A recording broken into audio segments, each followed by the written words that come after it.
Good afternoon and thanks for joining us. I'm Judy Simpson. It is the first Thursday of the month, which means we are in the kitchen with Across the Fence. After a long winter, our focus today is on eating light, and our guest chefs have prepared some tasty, low-calorie recipes. With me are Carolyn Peak, of course, from Williamstown, along with Deb Plumley and Lynn Jarvis from South Hero.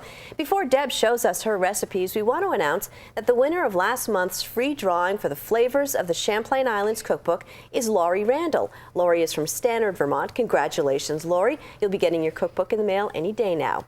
Well, this month, one of you lucky viewers will win this cookbook, Southern Living 2014 Annual Recipes. It has more than 750 great recipes that feature the best of Southern cooking. The drawing is free, and I'll let you know how you can enter to win at the end of this program. For now, I'm going to turn things over to Deb, who has her recipes to show us. Well, thank you. Sure. So I'd like to start by wishing my son Dylan a happy birthday. He's an adventuresome cook and has quite the repertoire of morning milkshakes. So I thought of him, hey Dylan, when I created this breakfast smoothie using just 4 ingredients. Start by placing chopped frozen bananas in your blender. And this is a great way to use up those bananas that maybe are a little too freckled, that you just don't want to peel and eat. Then add a 1/4 cup each of unsweetened Greek yogurt, unsweetened applesauce, and your favorite fruit juice. I use orange juice, or I've got a pineapple mango that's equally good. Pulse that until smooth, and you've got a great way to start your morning with only 200 calories, 2 servings of fruit, and a serving of dairy. So here's to you. Now, just to show you that you can have appetizers without breaking the calorie bank, our viewer recipe is from Lynn Bourgeois of Vergennes. Now, tuna fish is mixed with mayo, diced onion, and curry. And there's a little bit of chopped apple in there as well. It's pretty heavy on the curry, so you curry lovers are really going to like this, but it smells wonderful. This is something you can have in a puff pastry if you like. I thought it would look pretty served on these Melba crackers. If you have about 5 of them per serving, that's going to shoot just a little bit over 200 calories. And this would be great for a lunch as well, maybe with some fresh vegetables and fruit alongside. So I want to thank you, Lynn, for sharing this recipe with us. Now, I happen to have a weakness for pasta. And this light fettuccine Alfredo just goes to show that you can have a wonderful dish and still cut down on the calories. The sauce is made with low-fat ricotta, skim milk, and Greek yogurt. You mix together some Parmesan cheese, grated lemon zest, peppered flavor, and also some oregano. Toss this with your fettuccine, and you've got a wonderful dish at about 280 calories per serving. So this is the light fettuccine Alfredo. Now, to go with this, you of course need a salad. And one way that you can cut back on the calories is to make your own salad dressing. This is a fresh tomato vinaigrette. It's a Roma tomato that's chopped. You add red wine vinegar, olive oil, a little bit of mustard, pepper, and salt. Pulse that until smooth. And at 30 calories a serving, it's a great way to flavor your salad without adding a lot of extra fat. And I think this would be super on top of fish or grilled chicken as well. Now, there's always has to be room for dessert. And this is a taste of the tropics with key lime pie. At just over 300 calories a serving, a couple ways you cut back on the fat on this versus a traditional recipe. I used a pastry crust instead of a graham cracker crust. It uses 2 full eggs and 2 egg whites that are whipped with low-fat condensed milk and key lime juice and some lemon zest, or excuse me, lime zest. And you bake that in the oven for about 20 minutes, let it chill for 2 hours, top with low-fat whipped cream, and you've got a yummy dessert. And if you do send in for our recipes, we're also going to include some more recipes on what you can do with the rest of the bottle of lime juice. Now, Carolyn, those are my recipes to share. As usual, you have outdone yourself with yours. They all look wonderful. I work on the KISS principle. You keep it simple, sweetie. There you go. Well, I have a number of things here today, and I'm going to start off with my viewer recipe, which comes from Patricia and Jess Pastor of Hyde Park. And this is a slow cooker cassoulet. And you just, what you do is you wind up putting everything in, and there's carrots and onions and smoked, the little bitty smoked sausages, and baked beans and lima beans and green beans, and then your ketchup and things like that, and you just cook this basically all day long. And when it's done, you just scoop it out and enjoy that. I'm looking forward to trying it. I haven't tried it yet, but I'm going to. 1 cup serving is about 185 calories, so it's really rather, low calorie to eat too. Now, next I have a slow-cooked pork roast, slow-cooked pork barbecue. And this is one of those things that you make the sandwich with, and you're going to have a pork roast. You cook that. You can cook it for several hours with some spices and things like that. Then you take the pork out, shred it, and mix in some barbecue sauce and a cup of cola, and then you just take your hamburger buns or whatever kind of bun you want, and you put that right over the top of it. You've got a great sandwich for about 410 calories, depending on how much meat you put onto it. And it makes a lot. It makes about 10 servings. Now, I have my quiche here in the pan, but I'm going to show you the one that I've already taken out. And that is, it's a crustless spinach quiche. And it has oodles of spinach. It has some chopped broccoli, onions, mushrooms, and a little bit of chopped ham, cut up, diced. And you've just got a really nice quiche, cold, hot, it doesn't matter which way you try it. It's going to be good, and that has about 197 calories, again, depending on how big you cut your slices.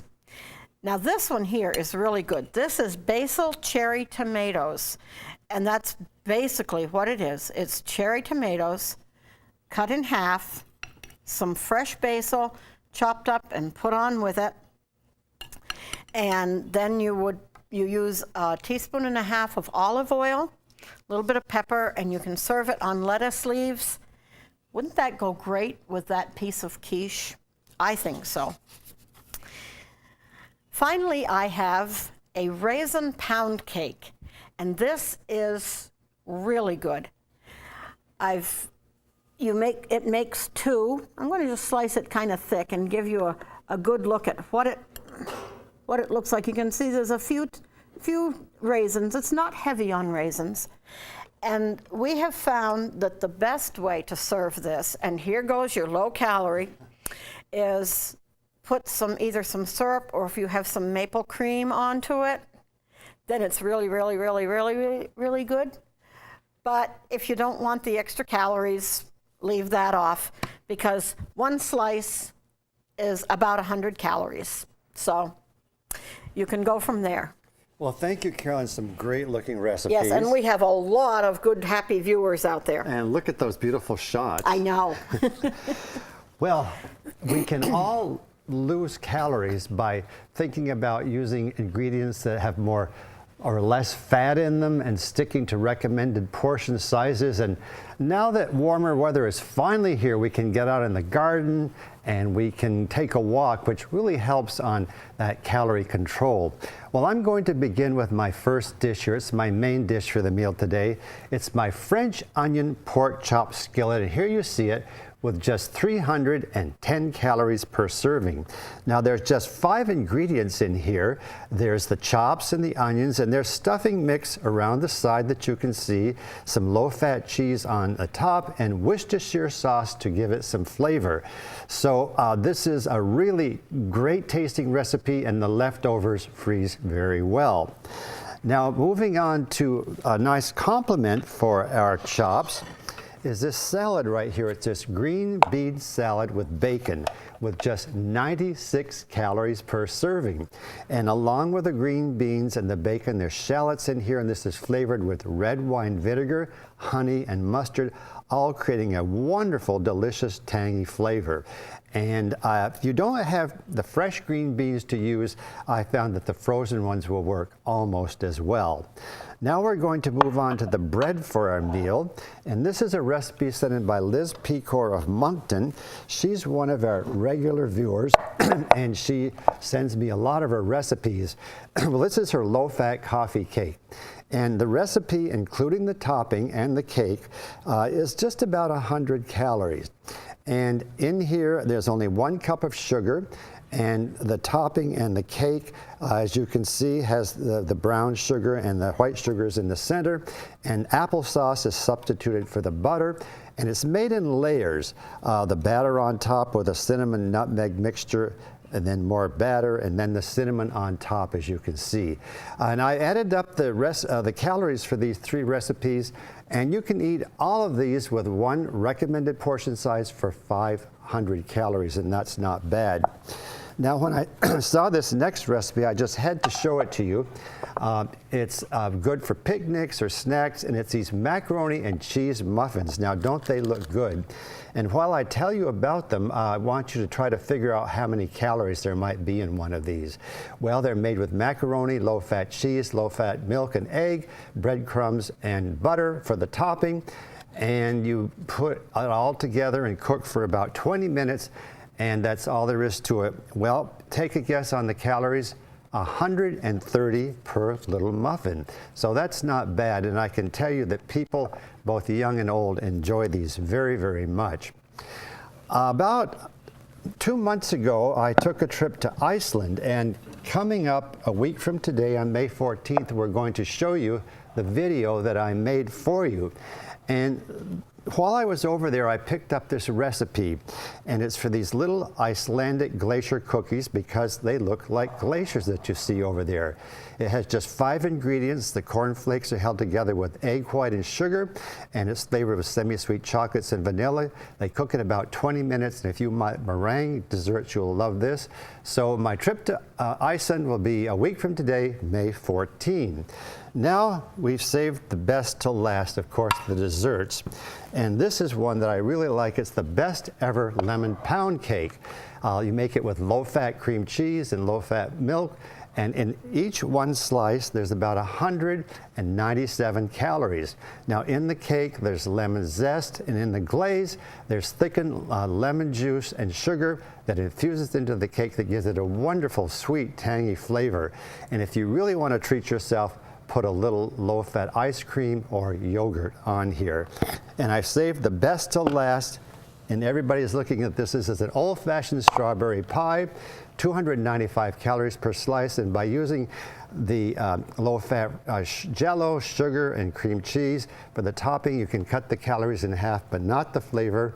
And Judy, with strawberries coming in the garden next month in our local farmers markets, you've got to try this pie. Nothing like fresh strawberries at all. Well, those are great recipes. Thanks so much. As always, there are a couple of different ways you can get the recipes. You can go to them online on the Across the Fence website, which is uvm.edu/extension, and click on the link to Across the Fence. You'll find the recipes on the left-hand side of the web page.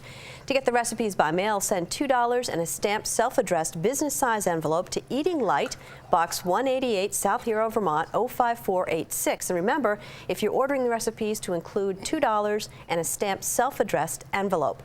Your envelope will be used in the drawing for the winner of the Southern Living Cookbook. Even if you're not ordering the recipes, you can still use this address to be part of the free drawing. To enter, just send along your name, address, and phone number.